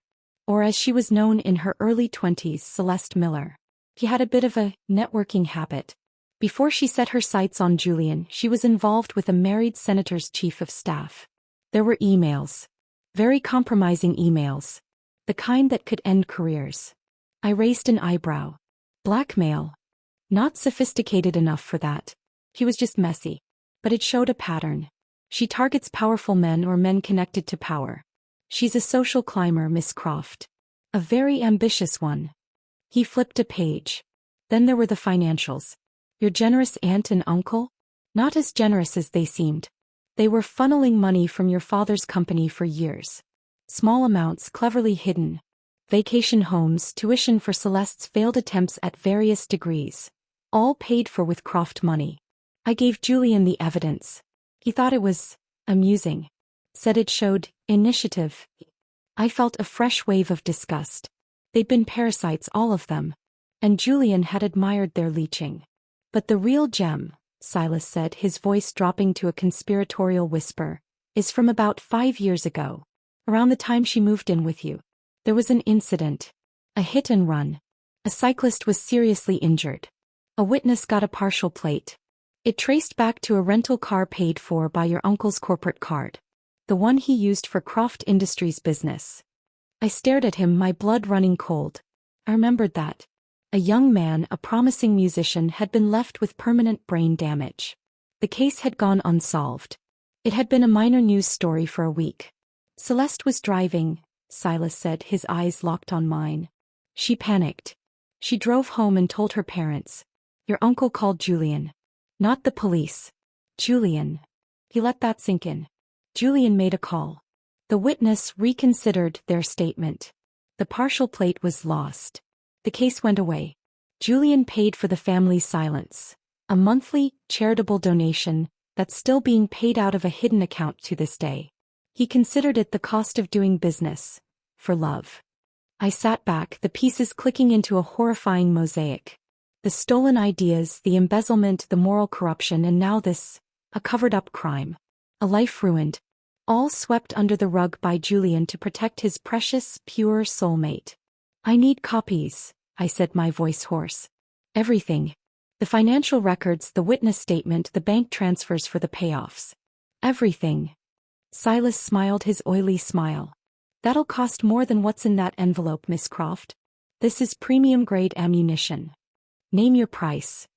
An hour later, I walked out of that office with a digital copy of every dirty secret Silas Crow had ever dug up on my cousin. It was more than I'd hoped for. It wasn't just business fraud. It was a felony. It was human tragedy. I didn't go back to my office. I went home. I needed to be somewhere quiet, somewhere safe, to process the depth of their depravity. I had known they were thieves and liars. I hadn't known they were monsters. The Croft villa was quiet. My father was at his club. I poured myself a stiff drink and stood in the living room, staring at the family portraits on the mantel. There we were, a happy, smiling family. And there, hovering at the edge of every picture, was Celeste, her smile never quite reaching her eyes. The doorbell rang, shattering the silence. I frowned. I wasn't expecting anyone. I went to the door and opened it. And there she was. Celeste. She looked terrible. The carefully constructed beauty was gone, replaced by a pale, drawn face. Her eyes were red and puffy from crying, but this time the tears looked real. She was shivering in a thin coat, the drizzle from earlier having soaked her hair. "Isabella," she breathed, her voice cracking. "Please. We need to talk." I didn't move. I just stood there, blocking the doorway, the file from Silas burning a hole in my mind. "We have nothing to talk about, Celeste.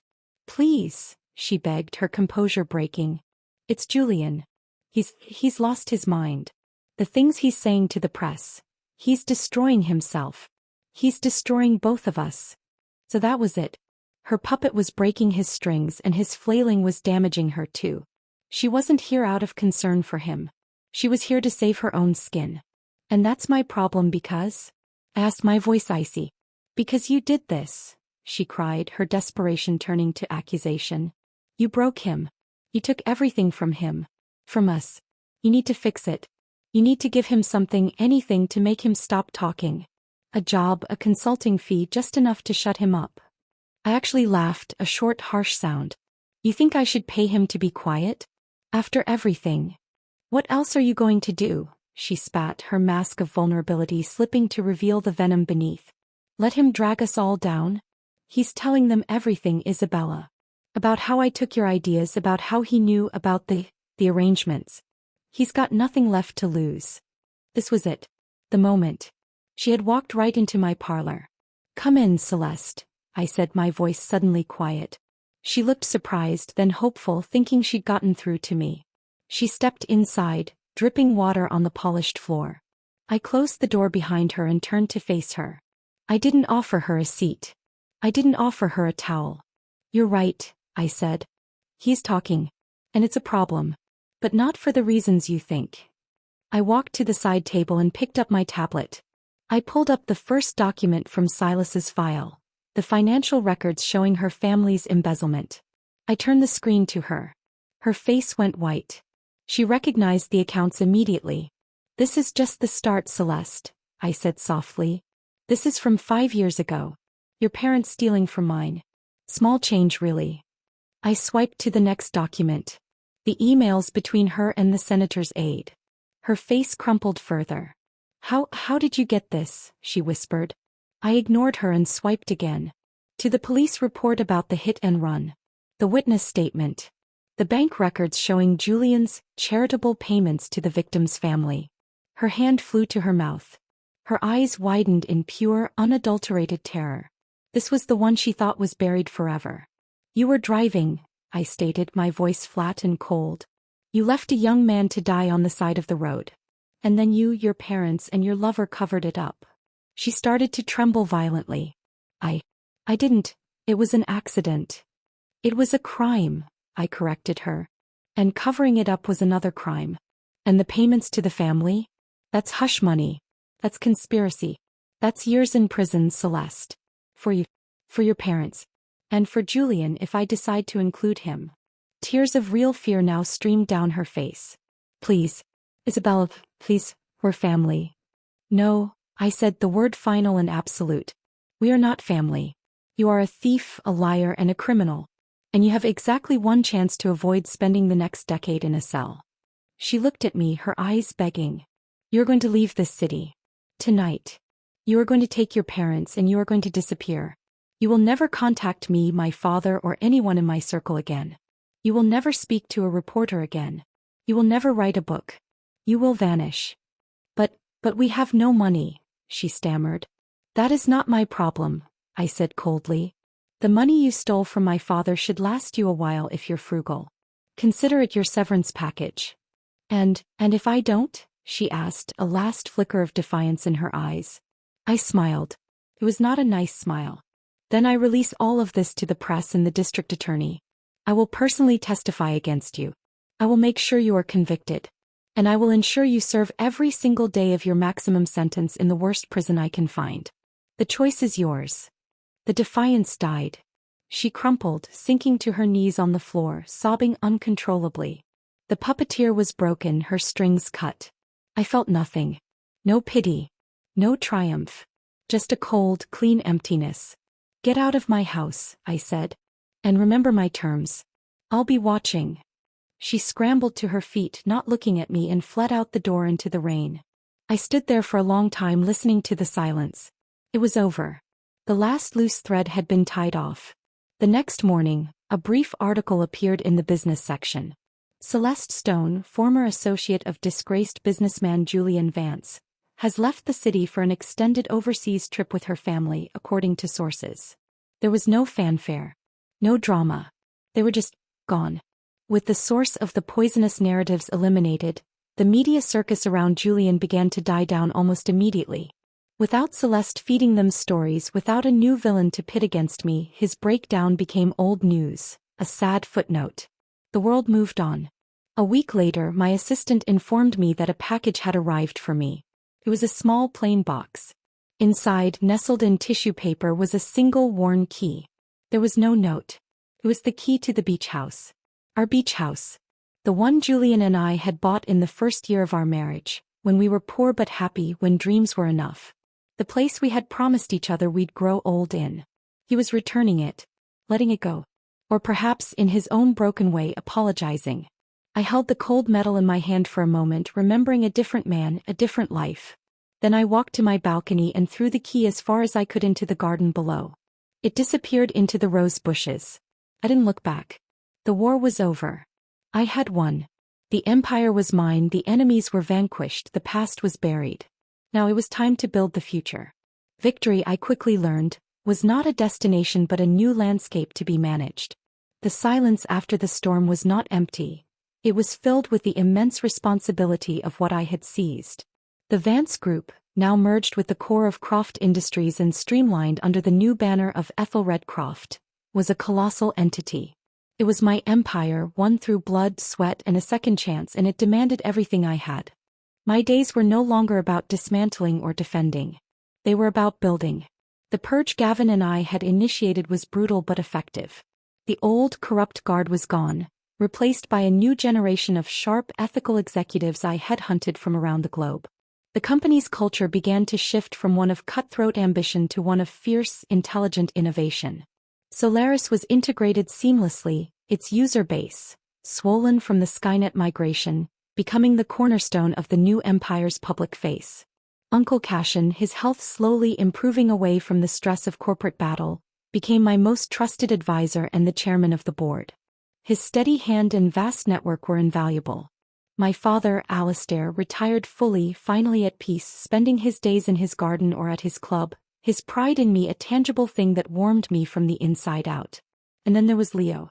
His spring break visit was awkward at first, a minefield of unspoken history and the ghost of the son I'd lost in another life. He was quieter, more observant than the brash boy I remembered. He stayed in his old room and we navigated each other carefully, like two diplomats from formerly warring nations. The breakthrough came on his third night.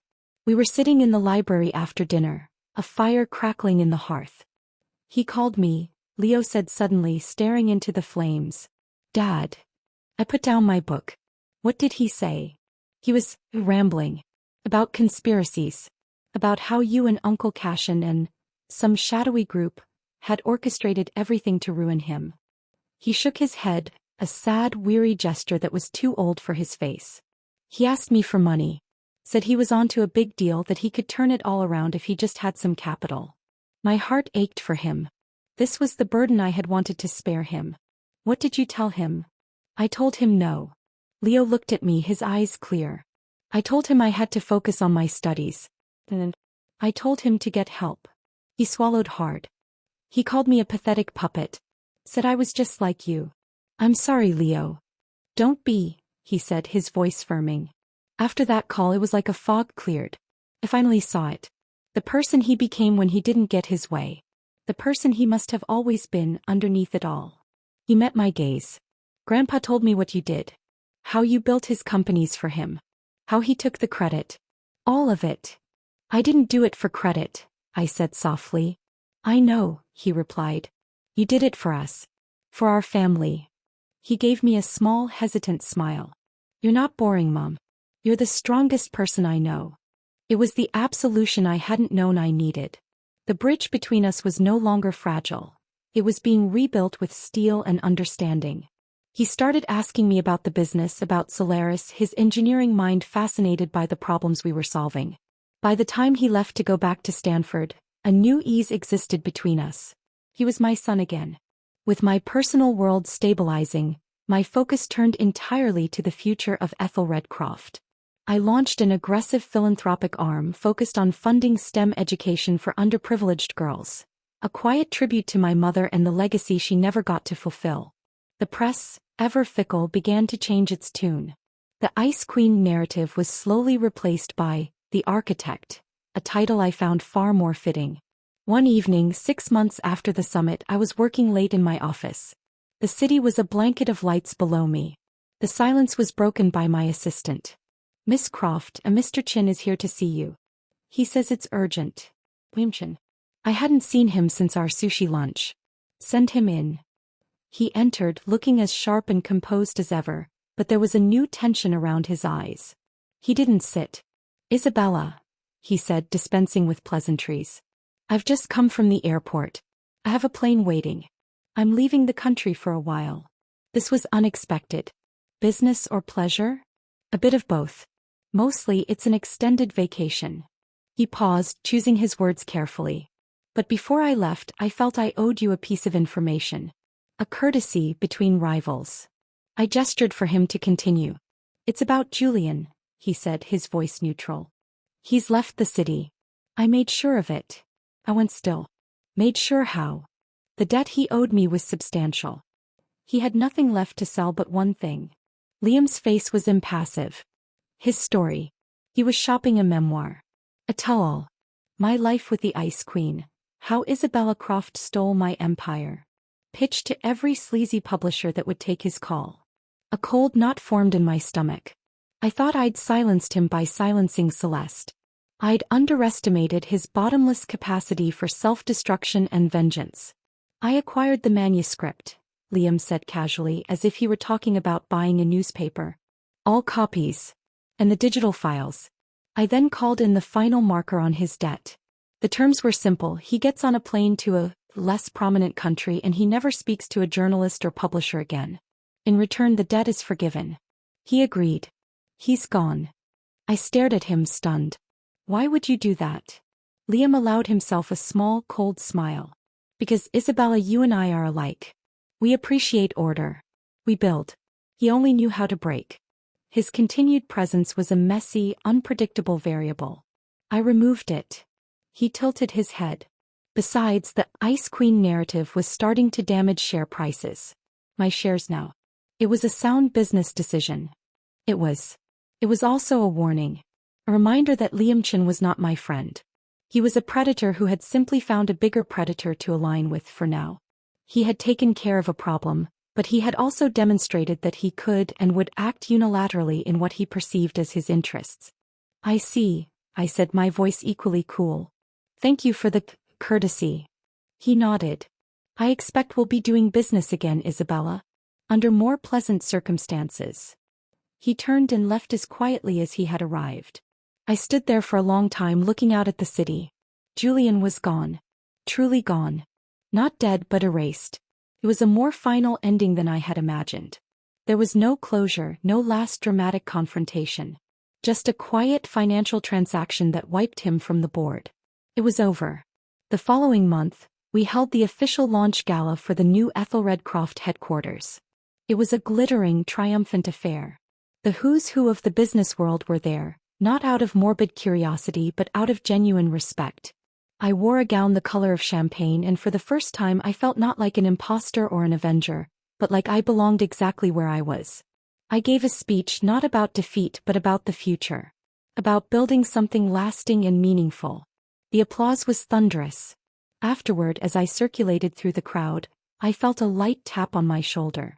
I turned to find Gavin Vance, looking happier and more confident than I'd ever seen him. Quite a night, he said, smiling. It is, I agreed. He hesitated, uncharacteristically nervous. I have a date. Met her at the new investors meeting. She's a biomedical engineer. Brilliant woman. Doesn't care about the family name at all. He blushed slightly. I just wanted to say, thank you, Isabella. For seeing something in me that no one else did. Not even my father. You earned it, Gavin, I said sincerely. You've been indispensable. I watched him melt back into the crowd and I felt a deep sense of rightness. The Vance name, once synonymous with corruption and cruelty, was being redeemed by its gentlest air. I found myself drawn to the quiet of the terrace overlooking the city. The night air was cool and clean. I leaned against the railing, looking out at the empire I had built from the ashes. Uncle Cashin joined me, handing me a fresh glass of champagne. Penny for your thoughts, niece. I took the glass. I was just thinking about foundations, I said. How the strongest ones are often built on the rubble of the old. He followed my gaze out over the skyline. He would have hated this, you know, Cashin said quietly. Julian. He never wanted to build anything. He only wanted to own it. To have his name on it. There's a difference. I know, I whispered. We stood in comfortable silence for a while, two architects surveying their work. What's next, Isabella? He asked. You've conquered the city. What does the architect do once the building is complete? I smiled, a genuine, peaceful smile. I looked down at the city not as a kingdom to be ruled, but as an ecosystem to be nurtured. I saw the universities we were funding, the tech incubators we were launching, the clean energy projects we were pioneering. She doesn't stop, I said. She finds a new foundation to lay. The past was a closed book. A painful, brutal, necessary lesson. The man who had watched me drown was a ghost in another country. The woman who had stolen my life had vanished into obscurity. The son I had lost was coming back to me. I had won. Not just the battle but the right to define what victory meant. It wasn't about vengeance anymore. It wasn't even about power. It was about legacy. And mine was just beginning. The end.